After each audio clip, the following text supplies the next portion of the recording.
All right, hello everyone, and welcome back to another episode of the Asymmetrical Controller Podcast. Today we Hello, have everyone. myself, Matt, we have Daeva, and we have Shark. Hello, Yeah. hello. Hello. All right, Fun so time. let's see. Daeva, do you wanna start off with one of your subjects that you have? Kick us off. Yeah, so we do have some news about some video games coming out.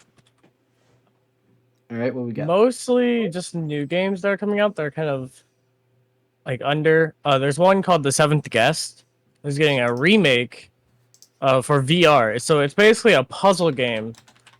And I believe it's about a hotel.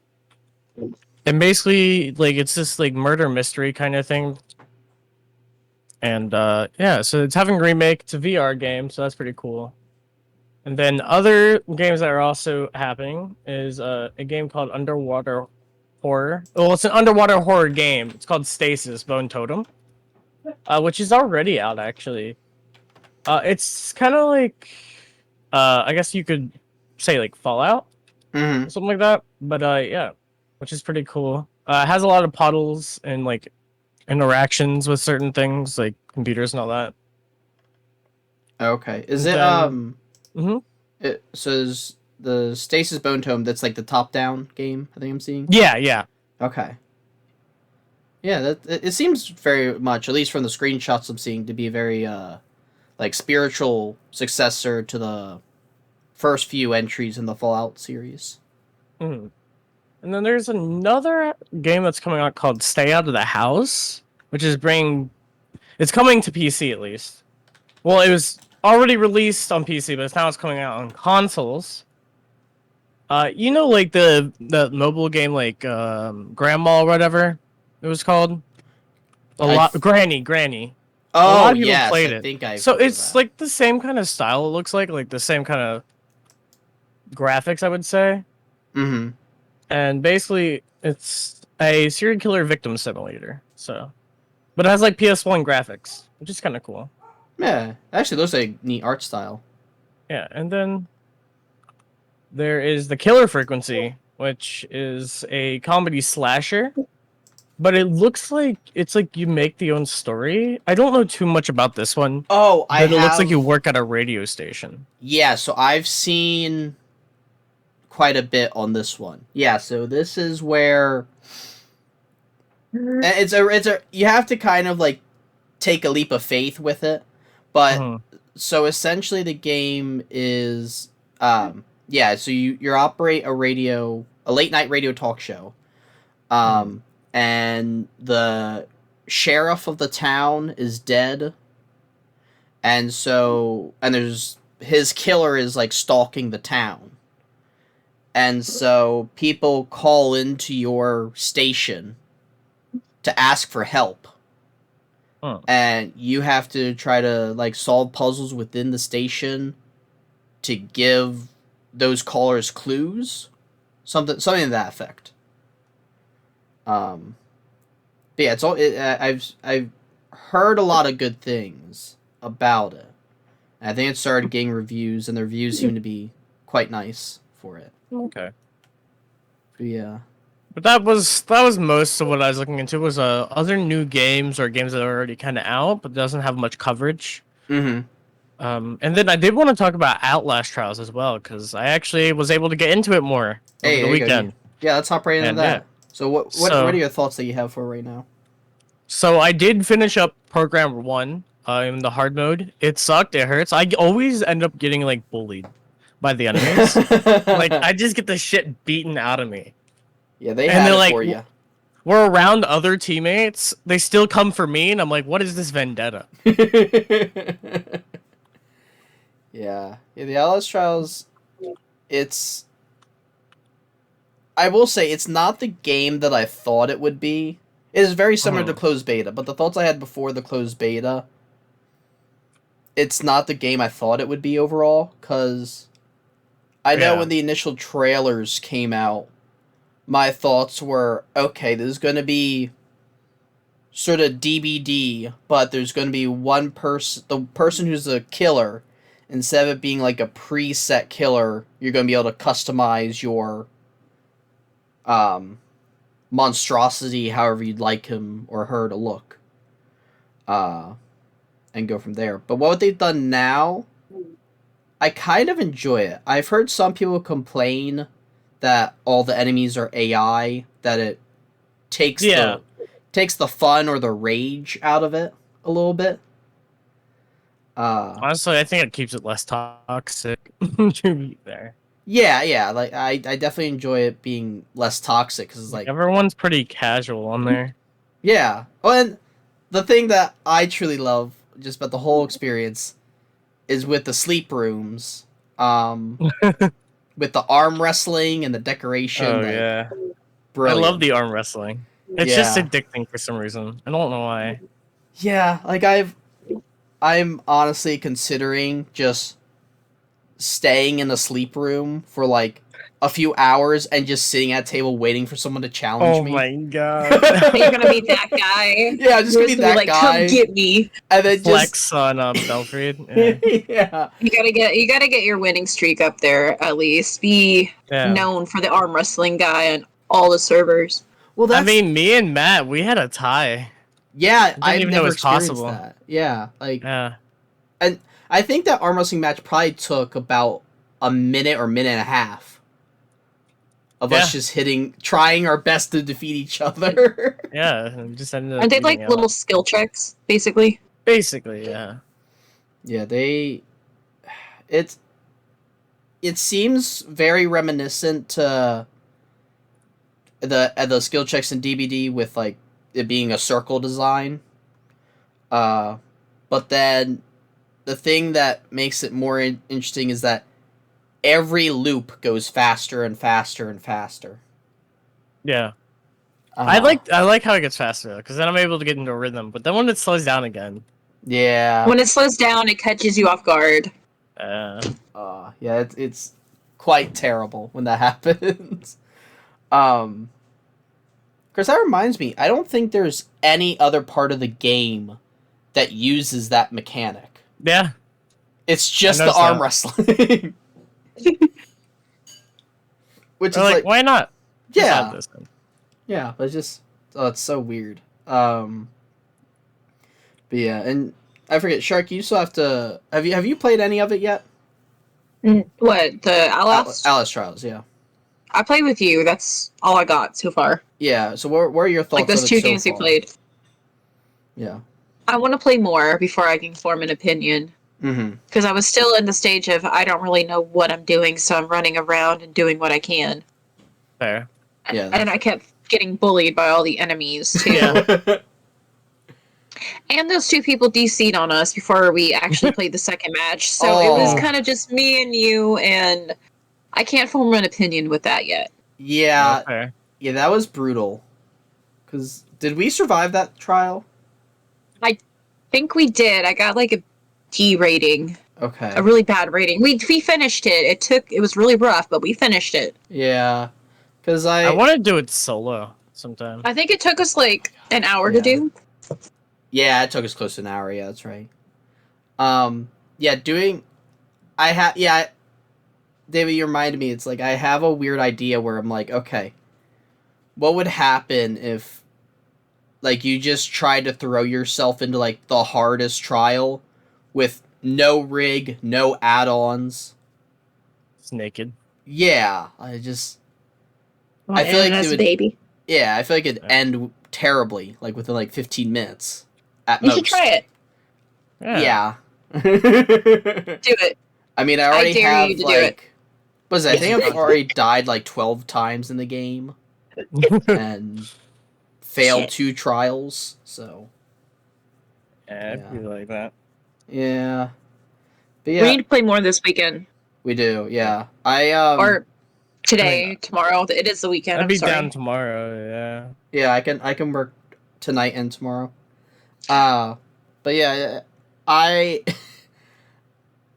have also met some very interesting people playing the game, because I think this was an entire group of randos, but there's one team that I was with where they almost did like an entire improv like session where they're like fully role playing and I like love that. doing it. And I was laughing as much as I was like running in the game.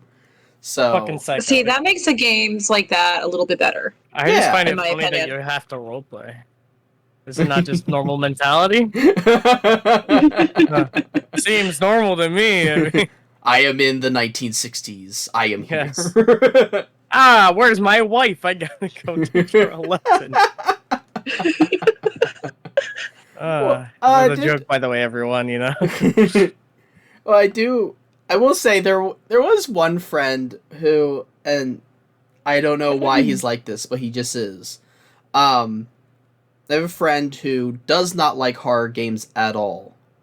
And but Steven had actually bought the game for him. I see. And so he at least played one evening with us. But it was such a disastrous evening because I don't know if the friend knew he was terrible from the get-go, or if he was just like, let me try my best, whatever. But he just kept getting distracted by any woman he saw in the game. Like, we would get to, why I'm blanking out her name. The lady... The nurse? No, the lady with the puppet.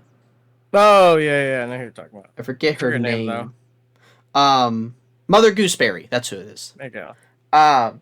But he kept seeing her, and he was like, ooh, pretty lady. Oh my god, ain't no way. And yeah, I'm like, this is when you run away from the woman with the drill. Not towards them. Hey, yo!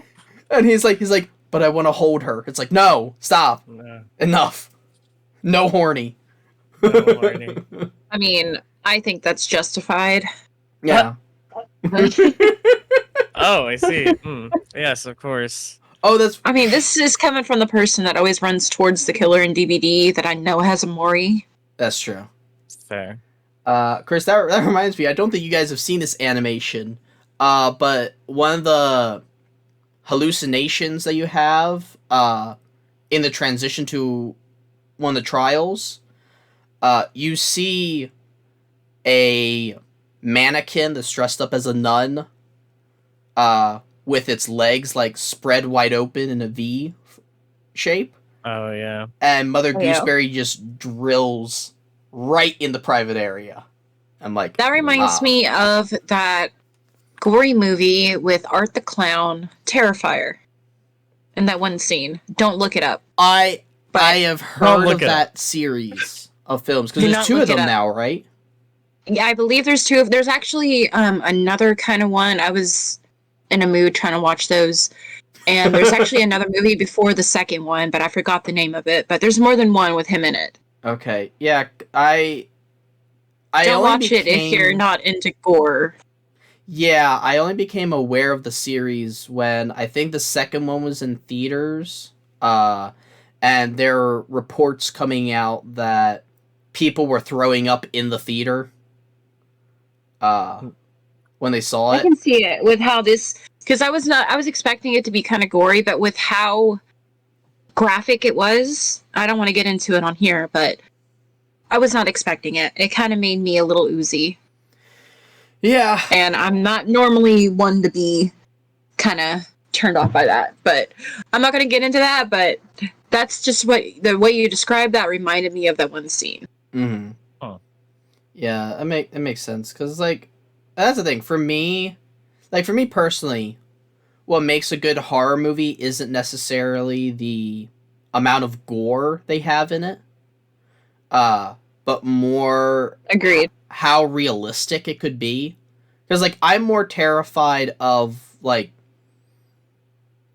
there's some movie, I forget the name of it, but there's a horror movie where a deaf woman is locked inside her house, and there's a killer outside of her house that's trying to get in. I've seen that movie. I know what you mean. Yeah, it's like that that's sort of stuff good, I That's a love. good... That, I agree. That's a great movie. Yeah. It's like, I still like, have... those kind of movies with, like, the thriller aspect is more my thing. Yeah. Like, I still love, like, the lore that comes with like Friday the 13th or Halloween and that sort of stuff. Those are movies. But I'm not as horrified because I can more easily disconnect from those films and be like, oh, well, that's impossible. That couldn't happen. Yeah. But at least with that other film, I could be like, that I'm like, I don't think I'm going to go deaf tomorrow, but that could happen to me. Yeah. And you don't have to be deaf for it to actually happen for like that. It's like a home invasion movie. Which, by the way, it's called Hush. Hush, that's what it is. Yeah. But like the realistic movies where it's kind of like the thriller and something's kind of trying to get you that's actually human, those are more terrifying than like Ghostface. Well, Ghostface is actually a person in a mask, but Michael or Jason or anything like that, Freddy, they're not really scary because they're not realistic. Yeah. Well, also they Ghostface... They are scary, but not like... Yeah.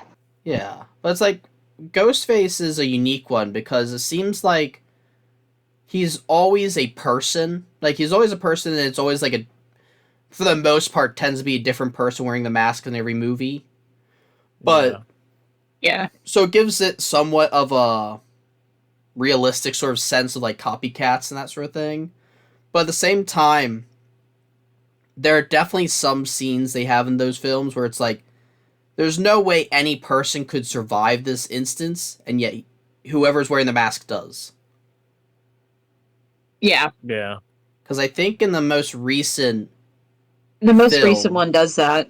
Yeah, because I think when they're in the store, he gets shot with a shotgun at like nearly point blank and lives. And it's like, alright, how?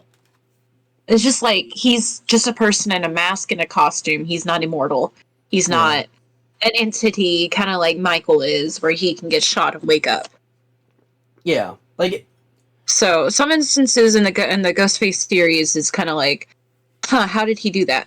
Yeah, like it'd be one thing if the shop owner had birdshot in his gun, but it's like, I highly doubt it, considering it's New York City and, you know, you can clearly tell this man is a danger because he's already stabbed one of your customers. But, you know. But yeah, speaking of more horror stuff, I guess we can switch on over to Texas Chainsaw Massacre. So, Shark, you and I had a little bit of time with that it was called a technical test, that happened recently. And you and I are in the same boat that this game, you need to play the tutorial in order to understand what you're doing, correct? Yes, a little bit. Yeah. Or more like play with friends to be able to kind of goof around and know things more. But the tutorial would really help. Yeah. Yeah, that's because I only played one match, and I did not do the tutorial. Hold on a moment. Okay. Yeah, like that's one of the things that sort of got me, because I know with the technical test there was no like party making system, but that would sort of, I think, make sense considering that's technical tests and they can't always guarantee that people would be able to play with their friends or their friends would be able to get keys. Yeah. But yeah, I played a few rounds as victim and a few rounds as killer. I never played as Bubba. Just a shame. No basement dwelling. Yeah, no basement dwelling. But I was just so confused on what I was supposed to do, or even what I could do at various times. But I think part of that was the fact that the map is not large, but it's intricate. Okay. Where it's like, you could be outside and still not know how to get from one end of the yard to the other end. Really? Just because the amount of fencing and obstacles Yeah, because I wasn't around to be able to play that game. So Mm-hmm.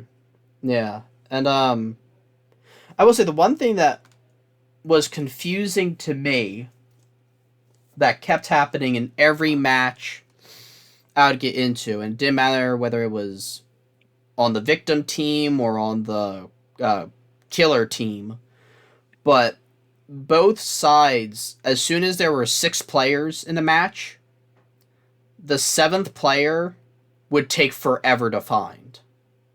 really, no, actually, yeah, that makes sense. But it's Sorry, I like, had someone come in my room. oh, good.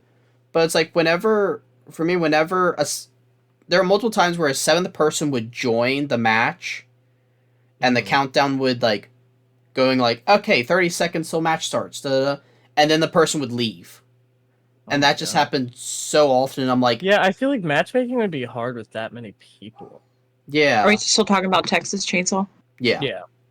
Okay. Yeah, I noticed that myself. Like the first match, it took me about maybe 10 minutes to get in. Not even 10 minutes, but about that. Yeah. To find all the people to get into the match. Yeah. Like, at least the one good thing is that they have a overall timer for once a lobby is made. Mm-hmm. And so they're like, okay, as soon as this timer gets down, which I think it was about 5 minutes, they're just like, that's it. We're going into the match. Whoever's there is there. Whoever joins, joins. Interesting. But it was... The one thing I didn't notice too much, where there weren't a lot of people disconnecting, which I was surprised by, but was also very glad about. Because I was worried that a lot of people would disconnect instantly if they were, like, killed by Bubba or something like that. Yeah. But I never saw that. That's good. The one thing that was a bit interesting, because I was in a voice chat with another friend who had access to the technical test. And I was going to my 3rd match, and then he's like, Matt, guess what I'm doing? I'm like, why? What's up? He's like, I'm playing DBD. And I'm like, wait, what? Because he had completely abandoned the technical test and went to DBD. He's like, I haven't played DBD in months, but playing this technical test made me want to play DBD. I'm like, that doesn't sound good at all. Yeah. Interesting that it turned him back to DBD. But DBD is resurfacing, at least. Like, yeah. It's looking like it could get better. I'm definitely gonna wait to play it for a little bit just to see how it rides out first. But I might come back, not gonna lie. It's gonna get better with Nick Cage, don't worry. Oh yeah, true. Yeah. But is the real reason. Is the anti-camping measures coming in with Nick Cage or afterwards? Does anyone have a timeline on that? I have no idea. Okay. Honestly, I thought it'd be beforehand. Yeah. It's like, I think I would try the game again once those measures are implemented. Because... Yeah, same here. Because for the most part, a lot of killers don't camp. There are still too many that do camp. Yeah. For me to hop back in. My thing is also the slugging. Because you can camp on the hook, but you can fix that. But what about the slugging unless everyone can just pick themselves up? But if they do that, then it'll be like... It'll be abused that way. Mm-hmm. Either way. Yeah. I think...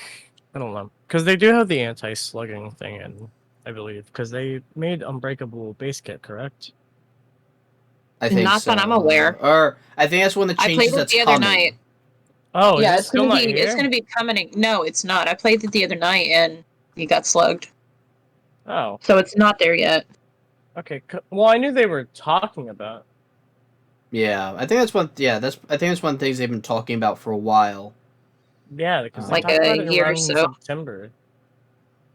Yeah, I don't know. And it would be interesting to see what has happened, because there might have been something with PTB that that happened that made them like delay the launch of that being base kit. Yeah, I see that because I do know it was supposed to be coming, and then I guess it never did. Yeah, I don't know. Yeah, as far as I know, it's not base kit yet, but I keep hearing it's gonna be here. It's gonna be here. They'll probably release it all together and be like, "Hey, look, we did a major update. So Like maybe this is 20 other DVD things. 2. Yeah. Dead Don't by get Daylight started on 2 that. is coming out, guys." Oh my god! Imagine if they actually did that and they're That like, would we're having be a single player terrible. campaign and stuff like Dude, that. and then they never implement. Didn't they say that they were actually doing something like that for the lore expansion? I don't know. I think the developers, the behavior developers, did say that there was going to be a separate Dead by Daylight game being made, but they weren't developing it. I think they outsourced it to someone, and I think it's supposed to be a more story based, and it's not multiplayer. Yeah, that's what I heard. Like something like a single player kind of like lore based campaign. Not a campaign, but kind of like a campaign. That's the only word I can think of. Yeah, no fair. And before we go, I know I'm going to forget this if I don't say it, but we got to talk about this. Okay. Oh no, poor Gollum. Oh, have you played it, or have you just heard all the bad news like I have? It's not. I want to play it for the laughs, but I'm not buying it. I'm watching people play it, and what's with that hair? Yeah, they just did the man dirty. The gameplay. Okay, you know how you're talking about PS1 graphics earlier. This is 2023 PS2 graphics. Lovely. Ratchet and playing? Even worse gameplay. You can jump, fall off a tiny little cliff, game over. You can run, trip over a rock, game over. You can jump, hit your head, game over. Dark Souls, but it's really tedious. And it's literally that fast. Like there's this one clip where this guy tripped over something, game over instantly. Like he falls before he even falls to the ground, basically game over. What? Just trips, hits nothing, and just is dead. It's just dead. It's just like a game over screen, and it's so hard to believe this was made this year. Yeah, because it was a $60 or something game. Yeah. Oh my gosh. But it's so hilariously bad. Let me try to find gameplay video quick. I would love to see someone in the future do a speed run of this game. It'd be annoying, but I think it'd also kind of be funny to play. Yeah. Just tripping and falling, but it'd also be like, really? Like when you're actually trying to get stuff done. Yeah, it's just like I remember I saw a clip where, and I don't know if I'll be able to find it again, but saw a clip where someone, I think, threw a brick at an orc or threw something at him, and the orc like responded but didn't see like where the character was, and the character just like the person playing Gollum just hopped into the light for a moment, and the guard just like it just instantly cut to the scene of a guard choking him out, and it's like, hello, you were nowhere near this person at all. So the guy who I've been watching play this game, he's been playing it because he's Dan's Gaming. Not sure if he's on YouTube or not, but he's on TikTok. Okay. And this is literally how the gameplay goes. And it's so hilariously bad. Hey, that's kind of funny. Careful. Damn, Gollum weak as fuck, bro. Yeah, really. And this bro is stubs his toe, he dies. And I think this is the creature that's supposed to like nearly bash Frodo to death or whatever. Either bro Frodo tries and he'll break his knee. Like, it's so hilariously bad. I watched him for a good half hour last night. And I can't believe this game is in 2023 for that much money that it costs, like $50 or $60 or something for that. Because that's another thing. Because you brought up the small amount of falling Gollum could do until he's dead. That reminds me of the Jedi Survivor that came out recently. Oh, because and Redfall. Yeah, and Redfall, but it's like Jedi Survivor. It's like, okay, you're a Jedi, you can survive a lot of things. You have better physique or physical abilities at least than most other people in the galaxy. And yeah, it's like if I fall with Cal like 18 feet, it's like, oh, you're dead. It's like, what? Why? He's a Jedi. Use the Force. It's like, no, it doesn't work that way. My kneecaps are not strong enough.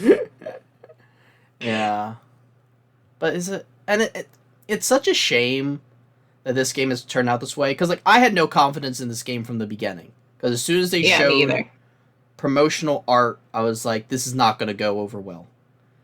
But as soon as like in the beginning of this year, we had like the first month and a half of 2023, we had so many great games come out that I was like, okay, this is going well. There's going to be a bump in the road eventually, but we're doing all right so far. Now we're 6 months into the year, halfway through the year almost. And there's been like 3 games that have had a terrible release that I know of, like Jedi Survivor, Redfall, and this one. Yeah, that costs roughly the same. Yeah, but it's like it also seems like that just gaming in general has had such a horrible time with things, because like there's so many projects being canceled or that we've seen come out and have been failures, or there's just a lot of weird marketing decisions that's just like, okay, where were your heads when you thought of this? Like the marketing decision this month, Final Fantasy 16 is releasing, but only for PS5. It's not coming to PC for 6 months.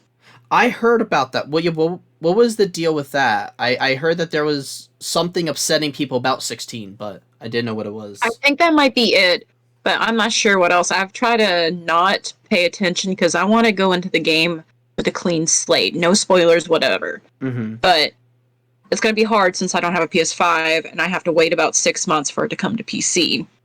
So it's not coming to PC at all for 6 months? From what I've read, no. It's not coming out until later, but it is coming out this month for PS5. Okay, because that's where... Because, like, I've seen... Let me reread this again. Okay. Yeah, because I've seen over the last, like, year and a half, or actually probably more like 3 years at this point, just a lot of games either midway through their marketing campaign or earlier than that, they'll change gears and be like, hey, so we're coming to PC, but only on Epic exclusive for like a year or something. So Epic has too much money. Yeah, because of the Fortnites. But yeah. I don't know. But yeah, I don't know. It's a lot of different changes are happening with games these days. I think the COVID finally hit their head. Yeah, Chris, I'm like with a lot of studios now going to $70 a game. Ooh, yeah. I'm amazed. There we go. Okay, I found it. Okay, you found it? Yeah, Final Fantasy 16 will release for PlayStation 5 on June 22nd, 2023. It's going to be an exclusive 6-month window and not available on other platforms until December 31st of 2023. So, yeah. When did they make this statement? From what I'm seeing on this, last updated 9 days ago. Oh. So this was like a last minute decision. No, it's been a thing. I've heard about it, Oh, it has been a but thing. it's Okay. just like it's just updating to keep the information current, from what I Okay. understand. But it's Uh-huh. it's been here for a while that it's gonna be Okay. like that. I thought it was some like horrible like 11th hour decision, and I was like, that's not gonna. The horny thoughts of game development. Yeah, but yeah, yes. But I'm going to be moving in with roommates that have a PlayStation 5, so I might actually get to play it There before you go. that comes Yeah. out. Yeah. Easy fix. Of course, speaking of just weirdness with releases and whatnot, I know I mentioned it to you guys earlier, but the one horrible bit of news that's been lighting up the Star Wars community recently is Aspire, who at one point was in charge of the Knights of the Old Republic remake, and have been working on a restored content DLC for the re-release of the sequel to that game. They have announced that they're pulling the plug on the restored content DLC, and that they are not giving refunds to anyone who purchased the game. What? They are instead asking people to submit a ticket to their team, and if the customer can prove that they bought the game in question, which is KOTOR 2: The Sith Lords, before the announcement, then players will be able to get a replacement key for a different game. Why not just give the refund? Exactly. It would be just as, That sounds so dumb. for me, in my opinion, it would be easier to just give a refund. Yeah, it's like But a whole system you have to spend money on. yeah, but the funniest thing about this whole announcement is that one of the games that you can get as a replacement key, because they're not releasing DLC, is the very game that they're not releasing the DLC for. What? Oh my god, dude, people are stupid. Like, Wait. why? Say that again? So one of the games that you can get a replacement key if you prove that you've bought the KOTOR 2 game before the announcement is another key for the KOTOR 2 game. Oh. And it's just... Oh, yes, I want a second copy, of course. Yeah, it's like, how many Switches do you think people own? Like... Just Well, I need to get one for each part of my family. Oh wait, Come on. I'm sorry. I am reading this here. It says on Steam specifically for that one, but still, it's like cool. Now people need to have a PC if they don't own, or if they own a Switch. Like it's like, all right, buy a PC. Yeah, cool. That's so great. Yeah, but it's just, it seems like such a dumb thing, and there are. I have a whole article that's going to come out soon about it, but there are multiple people now calling for lawsuits against the company It's honestly fair. for false advertising, because literally with pretty much all the promotional material that Aspire used to promote the game, they always said, they're like, hey, the restored content's coming, don't you worry. Oh, yeah. And it's like, guys, you dropped the ball. They're fucked. Yeah, and you're not offering a refund, so... They're fucked. Yeah. And it was such a shame, because it's like, it seemed like everything started to go downhill as soon as... Fire Nation attacked? Potentially. But in this case, the Fire Nation being Sony and Lucasfilm. Because they showed a demo to Sony and Lucasfilm, and this is all from reports, so take it with a grain of salt. Yeah. But they showed a demo of the remake that they were developing to Sony and Lucasfilm, and both companies hated it so much that the project was taken away from Aspyr and given to a different company that's like it's either given to the company that what is the owner of Aspyr or just a sister company of Aspyr, and Aspyr had to like lay off like I think 15% or so of their workforce, because now that they weren't getting the revenue to develop the game, they're like, oh well, we can't afford all these people. But well, maybe if they just didn't mess it up. Yeah, and the funny thing was that a lot of people point out is what they were trying to bring to the Switch already exists on PC through this one mod, and all they were trying to do is port the mod to the Switch. So like 90 to 95% of the work was already done. Yeah, what? It's just a matter of making sure the code worked with Switch consoles. Yeah. But it took them literally over a year to come to this announcement telling the community, hey, we're giving up. So. Yeah. It's kind of a waste. Yeah, like... Sounds like Overwatch in the PvP. Yeah, that's true. And they were developing that for, like, what, 3+ years? 4 years. Oh, jeez. Yeah. And they had footage of it, and that's what they were going to do. And they scrapped it. Well, they didn't scrap it, but they're not going to be releasing it all at once. They're going to be releasing stuff in, like, chapters. Yeah, Overwatch 3, guys. Yeah, pretty much. And I forget, is Activision and Blizzard are still together, correct? Yeah, pretty sure. And so... Yeah, I think so. It just boggles me then that Microsoft is still trying to buy them. Yeah.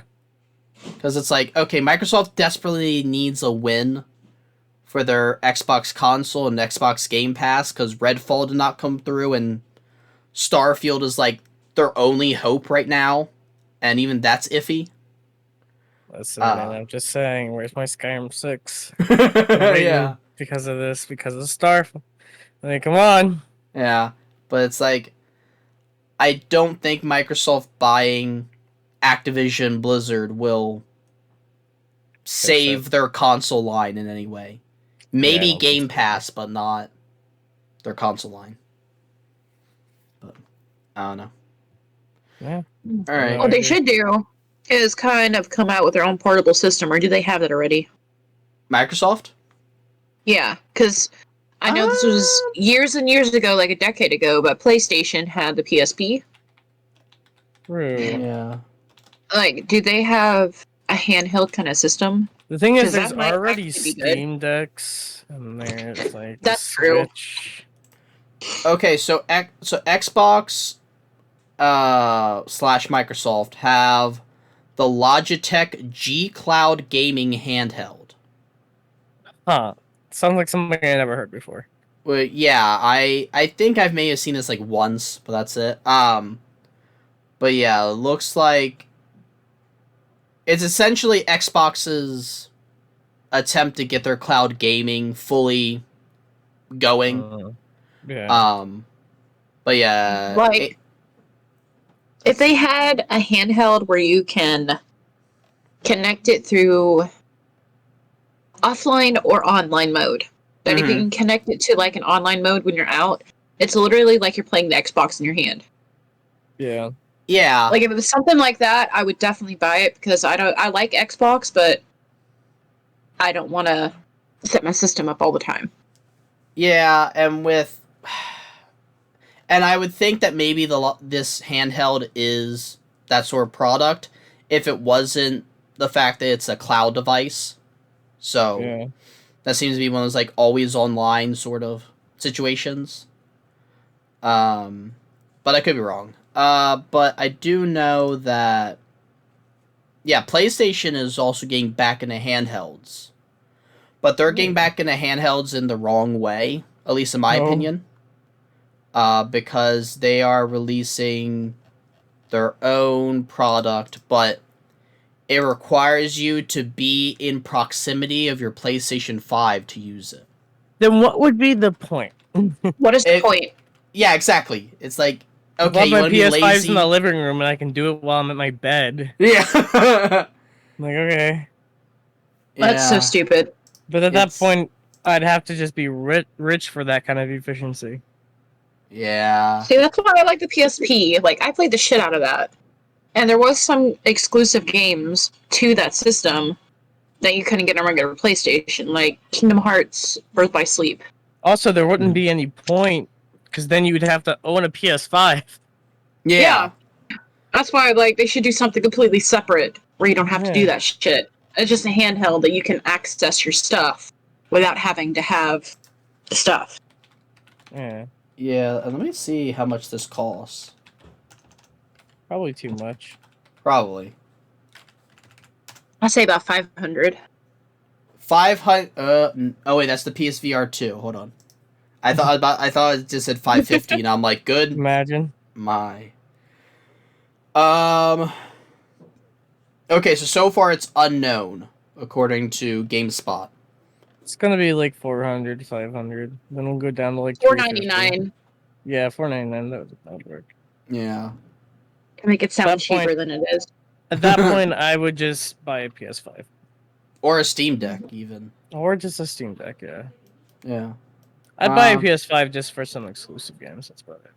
Yeah, I really want there to be a, like, console exclusive, like a exclusive looking PS5 console. Because they did that a lot with the PS4. Like, they had, they had a lot of customizations with it. Yeah, and it's just... And with the 360. Yeah, even with the 360 was amazing, too, with that.